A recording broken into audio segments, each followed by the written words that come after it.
우리 반지하 오래된 빌라 같은 경우는 경기가 어려워질수록 좋다는 생각도 사실 저는 조금 했거든요. 왜냐면 선생님 아까 말씀하신 대로 선생님도 갖고 있는 임대 주는 선생님의 집이 그 동네에서 보통 제일 싼 집이란 말이에요. 네. 그러면 생활이 어려워지면 주거 공간이 있어야 되는데 주거 비용을 낮추려면 그런 쪽으로 들어오니까. 그래서 선생님도 만실이라 그랬잖아요. 네. 저 같은 경우도 거의 만실이란 말이에요. 네. 그러면 이게 경기가 안 좋아지면 우리 거는 좀 유리한 거 아닌가? 근데 반지하보다 어쩌면 더 좀 어려우신 분들이 사시는 쪽이 고시원이라는 생각이 들어서 그러면 경기가 어려워지면 더 좋을 수도 있지 않을까? 거기를 또 수리를 하고 제 임대료를 다시 받아놓으면 수익률은 또 변하는 거거든요. 그래서 맞아요. 지금 당장 사실 5만 원, 10만 원 그게 뭐 1년 크다면 클 수는 있는데 그거보다는 조금 마음이 편한 상태로 오래 가고 오히려 유동적으로 좀 제가 둥글게 바라보는 게 스트레스가 없고 좀 오래 갈 수 있다고 생각해서 신경 안 쓰려고요, 저는. 기존 채무자분하고 계약을 한 덕분에 사실 신경 쓰는 건 아무것도 없었잖아요. 맞아요, 선생님. 공실도 당연히 없었을 거고 수리하는 것도 없었을 거고. 네, 전혀 없었습니다. 그 대신 수익률만 좀 낮았던 것 뿐인 건데 거기서 내가 적자를 보거나 뭐 손해를 보는 방향으로 한 것도 아니잖아요. 네, 사실 수익률도 그때 당시가 이제 취등록세가 공시지가 1억 미만은 1%지만 그때는 4% 다주택자는 무조건 4%를 때릴 때라서 그렇죠. 취등록세를 거의 한 500 가까이 내서 사실 이게 수익률이 이렇게 낮아진 거 이것도 1%였다면 수익률은 이것도 굉장히 좋았을 겁니다. 그렇죠. 이 상태로 받아도 20% 이상이 나왔을 겁니다. 그러니까 올해 상반기 동안에는 그 다주택자가 6월 달이었어요. 제가 그거 낙찰받은 시즌이. 그래서 그때 4% 내신 분들이 되게 많이 속상해 하시더라고요. 그래서 제가 또 지자체에 문의를 해봤죠. 혹시 돌려줄 수 없냐. 그러니까 그거는 또 소급 적용이 안 되는데요. 저도 참 공무원이지만 이 나라 일을 하는 거 보면은 그건 또 소급이 안 돼. 다른 건 다 소급시키면서 되게 유연하게 대처하지 못한다는 생각도 되게 들어요. 본인들 유리한 쪽으로 생각을 많이 하는 느낌도 먹은 건 되게 돌려줄 수 없다. 그렇죠. 그래서 결국에는 한 것도 한번 내가 생각해보고 정리해보고 또 새로운 고시원 투자도 한번 생각을 해봤는데 내린 결론이 고시원보다는 계속 이쪽 방향 투자가 더 나을 것 같다는 생각을 한 거예요. 네, 아까 말했지만 조건은 똑같은 것 같아요. 그러니까 빌라 한 채당 보증금까지 받으면은 보통 저희가 계산하는 게 1,000만 원 돈 자기 돈이 들어가고 월세는 한 달에 뭐 20만 원 정도가 이제 제가 통상적으로 기대하는 월세 수익률인데 그 비율로 고시원을 했을 때나 빌라나 결국에는 월 현금 흐름은 똑같거든요. 근데 고시원은 어쨌든 사업이잖아요. 네, 맞아요. 그럼 선생님. 내가 사람을 써서 하는 걸로 생각한 거예요? 아무리 사람을 써야 돼도 결국에는 선생님 지금 말씀대로 결국에는 내 사업장이기 때문에 노동력을 최소화하더라도 결국에는 관리를 꾸준히 해줘야 되는 거거든요. 그렇죠. 내가 좀 품이 들어가는 거잖아요. 네, 고시원은 알다시피 뭐 한 번 살면 1년, 2년 이렇게 저희 그 빌라처럼 사는 게 아니라 한 달, 뭐 짧게는 뭐 일주만 뭐 단기로 이렇게 살다가 나가시는 분들도 있고 그렇기 때문에 좀 그 왔다 갔다 하는 것도 공실이나 막 그게 편차가 좀 있겠구나. 예, 그리고 지속적으로 관리하고 왜냐면 공용 공간이 있잖아요. 주방이라든가 화장실, 복도 그렇죠.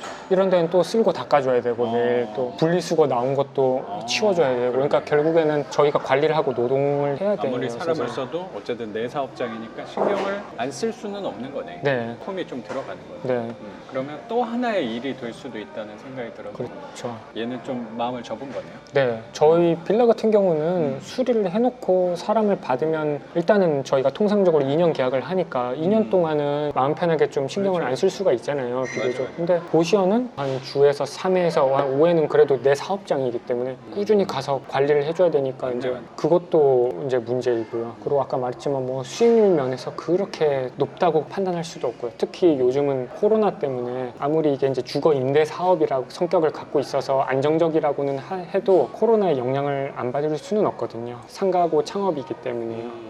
경기도 좀 네. 탄다는 생각도 드네.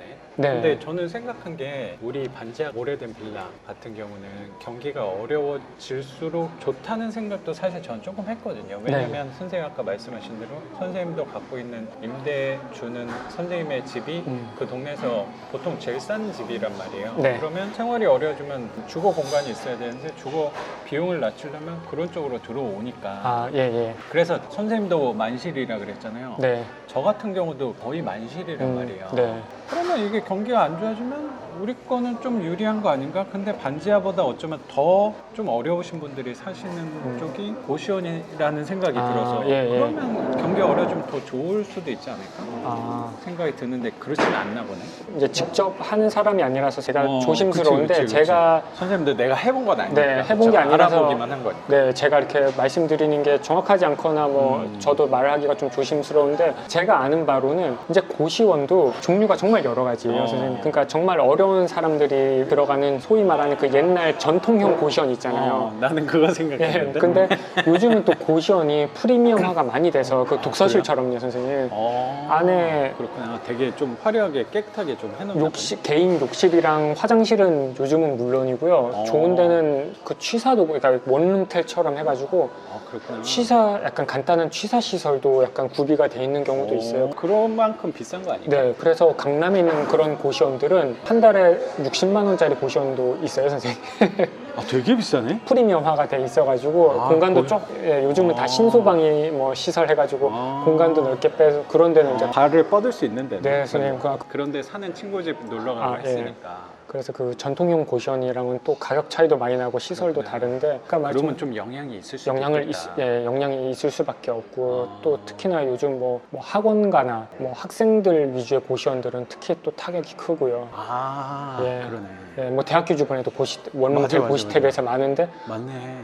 대학교가 개강을 안 하니까 그렇죠. 그런 식의 이런 영향이 경기를 좀 있어서 타네. 예. 오시는 그 유형들이 조금 다르긴 하네요. 네. 거기 거주하시는 분들이. 네네. 진짜 형편이 어려워서라고 나는 생각을 했는데 그게 아닐 수도 있겠네. 네. 진짜 임시 거처 때문에 오시는 분들도 있는 거죠. 네, 뭐 그런 분들 단기로 서울에 한 뭐 두세 달 정도 있어야 되는데 반기약하기는 조금 애매하신 분들이 이제 하시거나 고시원 부분은 신중하게 조금 한번 생각을 하게 되더라고요, 제 입장에서는. 저는 사실 이렇게 선생님 같이 저는 되게 운이 좋다고 생각하는 게 그런 부분들을 얘기를 자연스럽게 듣게 되는 것 같아요. 제가 이 투자 관련된 쪽에 있다 보니까 고시원이나 뭐 상가나 뭐 요새 다른 투자에 대해서도 얘기를 듣게 되잖아요.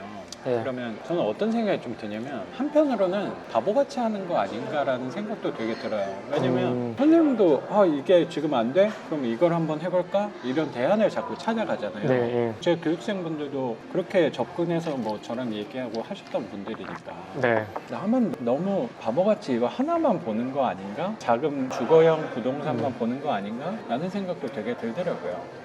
네. 다양한 시각을 이렇게 듣는 것도 되게 저한테도 도움이 많이 되는 것 같아요. 선생님 얘기를 또 들으니까 또 생각이 나는 게, 그러니까 제 개인적인 생각으로 고시원은 이래서 제가 이제 사업을 하는 걸 한 번 더 생각하게 됐다, 이런 식으로 이제 얘기를 하지만 고시원 사업이 별로다라는 얘기가 아니라요. 누군가에게 고시원 사업은 정말 최고의 투자일 수 있고요. 그렇죠. 저희에게, 선생님에게 반자 투자는 선생님한테는 또 최고고, 어떤 분은 주식으로 또 엄청 맞아. 부자가 되기 때문에 맞아.